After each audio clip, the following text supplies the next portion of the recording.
আসসালামু আলাইকুম। সবাই কেমন আছেন? আশা করি সবাই অনেক ভালো আছেন। আজকে আমরা আলোচনা করব নবম দশম শ্রেণীর হিসাব বিজ্ঞানের কয়েকটি শব্দের অর্থ, যেগুলো জানাটা খুবই জরুরি। তো শুরু করা যাক।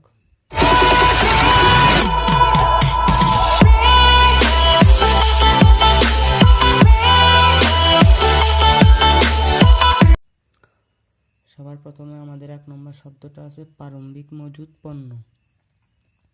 তো প্রারম্ভিক মজুদ পণ্য এই জিনিসটা হচ্ছে, আমরা যখন একটা দোকান নিয়ে ব্যবসা শুরু করার চিন্তা ভাবনা করি, তো তখন দোকানে বিক্রি করার জন্য আমরা যে পণ্যগুলো দোকানে তুলি প্রথম অবস্থায়, সেটাই হচ্ছে প্রারম্ভিক মজুদ পণ্য। এক কথায় আমরা দোকানে বিক্রি করার জন্য যেই মালপত্রগুলো তুলি সেটি হচ্ছে আমাদের প্রারম্ভিক মজুদ পণ্য। আচ্ছা, এরপর সমাপনী মজুদ পণ্য। সমাপনী মজুদ পণ্যটা হচ্ছে, আমরা যখন একটা দোকান দিই, দোকানটা আমরা চিন্তা করি যে আমাদের দোকানটা দিয়ে আমরা আমাদের জীবিকাটা নির্বাহ করবো, এই জন্য আমরা আমাদের দোকানটা কন্টিনিউ চালিয়ে যাব। যদি মাঝখানে কোনো কারণে দোকান বন্ধ হয়ে যায়, সেটা হচ্ছে অ্যাক্সিডেন্ট, কিন্তু দোকানটা সম্পূর্ণরূপে সঠিক নিয়মে চালিয়ে যাওয়াটা আমাদের লক্ষ্য থাকে। তো আমরা দোকান করার মাঝে মাঝে, অর্থাৎ ব্যবসা করার মাঝে মাঝে আমাদের ব্যবসার বিভিন্ন হিসাবকাল থাকে। যেমন অনেকে 3 মাসের হিসাবকাল করে, অনেকে 6 মাসের করে, অনেকে আবার 1 বছরের হিসাবকাল করে।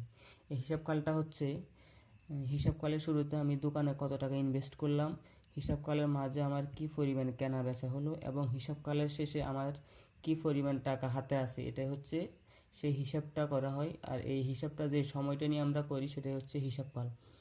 তো আমরা প্রারম্ভিক মজুদ পণ্য, অর্থাৎ আমরা দোকানে জিনিসপত্রগুলো তোলার পরে আমাদের নির্দিষ্ট সময়ের হিসাবকাল শেষ হওয়ার পর যে জিনিসগুলো আমাদের অবিক্রিত অবস্থায় দোকানে থেকে যায়, সেগুলি হচ্ছে সমাপনী মজুদ পণ্য।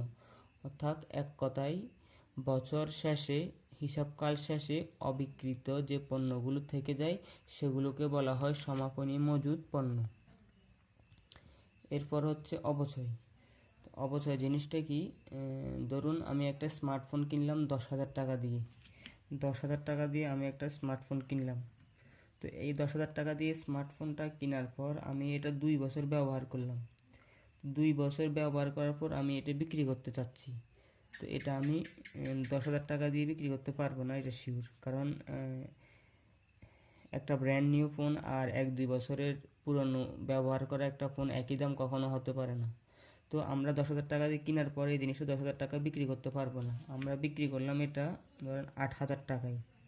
তো বাকি যে 2,000 টাকা আমাদের লস হলো, 2,000 টাকা যে ক্ষতিটা হলো, এটাই হচ্ছে যে কোনো জিনিসের ব্যবহারজনিত ক্ষতি। আর এই ব্যবহারজনিত ক্ষতিটাকে বলা হয় অবচয়। অর্থাৎ আমরা একটা জিনিস ব্যবহারজনিত যে ক্ষতিটা করে থাকি, একটা জিনিস ব্যবহার করার পর আমাদের জিনিসের যে ক্ষতিটা হয়, জিনিসের যে দামটা কমে যায়, ওই দামটাকে বলা হয় অবচয়। এরপর আসুন ব্যাংক জমাতিরিক্ত। ব্যাংক জমাতিরিক্তটা হচ্ছে, আমার ব্যাংকে 50,000 টাকা আছে। আমার ব্যাংকে আছে 50,000 টাকা। তো আমার এখন আর্জেন্ট দরকার 70,000 টাকা। তো আমি যদি ব্যাংকে যাই, সেক্ষেত্রে আমার যদি ব্যাংক থেকে 70,000 টাকা আমি যদি উত্তোলন করি, তাহলে আরও যে 20,000 টাকা আমার ব্যাংকের কাছে দেনা আছে, অর্থাৎ যে 20,000 টাকা আমি বেশি তুললাম, সেটাই হচ্ছে ব্যাংক জমাতিরিক্ত। তবে এখানে একটা কথা আছে, সেটা হচ্ছে ব্যাংক জমাতিরিক্তটা ব্যাংক সব গ্রাহককে দেয় না। যারা ব্যাংকে বেশি লেনদেন করে, ব্যাংকের পরিচালকগণ তাদেরকে চিনে, এবং যারা বিশ্বস্ত, শুধু তাদেরকেই অতিরিক্ত টাকাটা দেয়। আর এই অতিরিক্ত টাকাটাকে আমরা বলবো ব্যাংক জমাতিরিক্ত। অর্থাৎ আমার ব্যাংকে 10,000 টাকা আছে আর আমি তুললাম 15,000 টাকা, বাকি যে 5,000 টাকা এক্সট্রা ব্যাংক আমাকে দিল, সেটা হচ্ছে ব্যাংক জমাতিরিক্ত। এই ব্যাংক জমাতিরিক্তটাকে এক প্রকার ঋণই বলা যায়।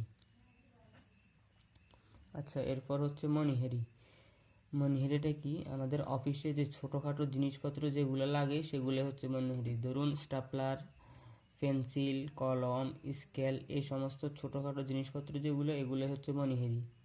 তবে আবার দামি জিনিস যেমন ক্যালকুলেটর, কম্পিউটার, এগুলো আবার মনিহারির পাল্লায় পড়বে না, অর্থাৎ এগুলো মনিহারির লিস্টে আসবে না, এগুলো আসবে অফিস সাপ্লাইয়ের সেই লিস্টে।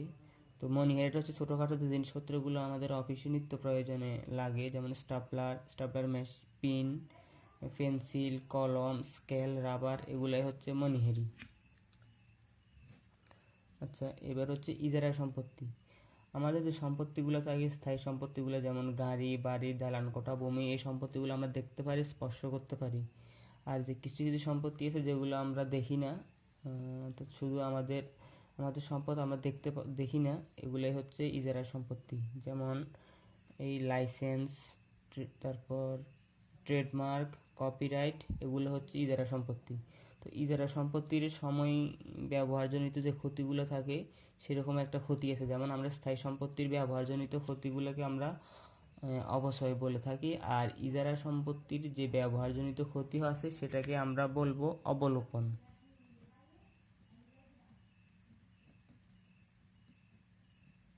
অর্থাৎ আমাদের স্থায়ী সম্পত্তির অবক্ষয় হয় এবং ইজারা সম্পত্তির অবলোপন হয়। আচ্ছা, এরপরে ফেরত। ফেরত আমরা সবাই জানি, কোনো জিনিস আমরা ফেরত দেওয়া, যে ফেরতটা দিয়ে একটা জিনিস আমরা আমাদের প্রয়োজন নেই বা অতিরিক্ত চলে এসেছে বা নষ্ট হয়েছে বা মেয়াদ উত্তীর্ণ, আমরা ফেরত দিয়ে দিলাম, ওটাই হচ্ছে ফেরত। তো ফেরতের মধ্যে আবার দুইটা আছে, একটা হচ্ছে আন্তঃফেরত আর একটা হচ্ছে বই ফেরত। আন্তঃফেরতটা হচ্ছে বিক্রয় ফেরত, অর্থাৎ আমরা একটা জিনিস বিক্রয় করলাম, কাস্টমার সেই জিনিসটা আমাদেরকে ফেরত দিল, সেটা হচ্ছে আন্তঃফেরত। আর বহি ফেরত হচ্ছে ক্রয় ফেরত, অর্থাৎ আমরা একটা জিনিস ক্রয় করলাম, ক্রয় করার পরে আমরা 10টা জিনিসের মধ্যে দেখলাম একটা জিনিস আমাদের ডেট নেই, অথবা এই জিনিসটা আমাদের লাগবে না, অথবা এই জিনিসটা আমরা বেশি কিনে ফেলছি, আমরা যখন এই জিনিসটা ফেরত দেব সেটাই হচ্ছে বহি ফেরত। এরপরে হচ্ছে অনাদায়ী পাওনা, তারপর নগদ বাট্টা। তো অনাদায়ী পাওনা আর নগদ বাট্টা এই জিনিসটা অনেকে আবার একই জিনিস মনে করে, অথবা অনেকে আবার এটার মধ্যে কনফিউশন করে ফেলে। তো অনাদায়ী পাওনাটা কি?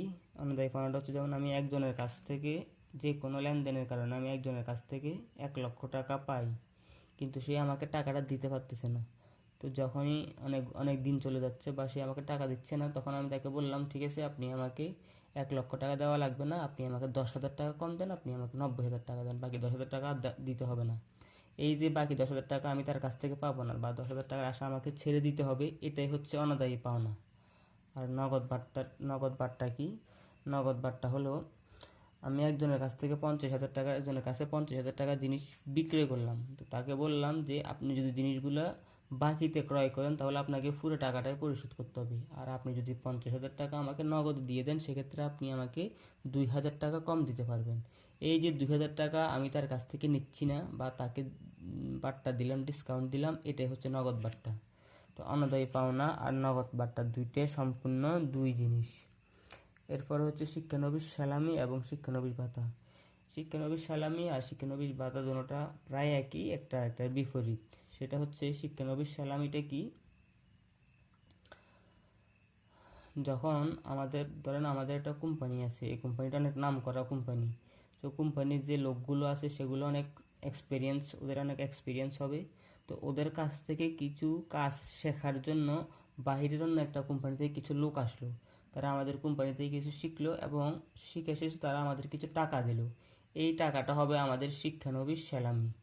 অর্থাৎ কেউ যদি আমাদের কোম্পানির কোনো কিছু শেখার জন্য আমাদেরকে যে পরিমাণ টাকা দিবে, সেটাই হচ্ছে শিক্ষানবিশ সালামি। আর শিক্ষানবিশ ভাতাটা কি? শিক্ষানবিশ ভাতাটা হচ্ছে আমরা যে টাকাটা দিব সেটাই হচ্ছে শিক্ষানবিশ ভাতা। তো আমরা অন্য একটা কোম্পানিকে দেখে আমাদের অনেক কিছু শিখার আছে, আমরা কিছু শিখলাম, তারপর ওই কোম্পানিটাকে আমাদের শিখানো বাবদ ভাতাদেরকে আমরা খুশি করি, কিছু টাকা বকশিশ দিয়ে দিলাম, কিছু সালামি দিয়ে দিলাম, ভাতা দিয়ে দিলাম, এটাই হচ্ছে শিক্ষানবিশ ভাতা। তো যারা হিসাব বিজ্ঞানে একদম নতুন, এই জিনিসগুলো তাদের জন্য খুবই উপকার হবে আশা করি। আর ইনশাল্লাহ আমরা হিসাব বিজ্ঞানের উপর এবং ফিনান্সের উপর আস্তে আস্তে আরও ভিডিও দিয়ে বিভিন্ন জিনিস জানার চেষ্টা করব। সবাই আমাদের সাথে থাকবেন। আসসালামু আলাইকুম।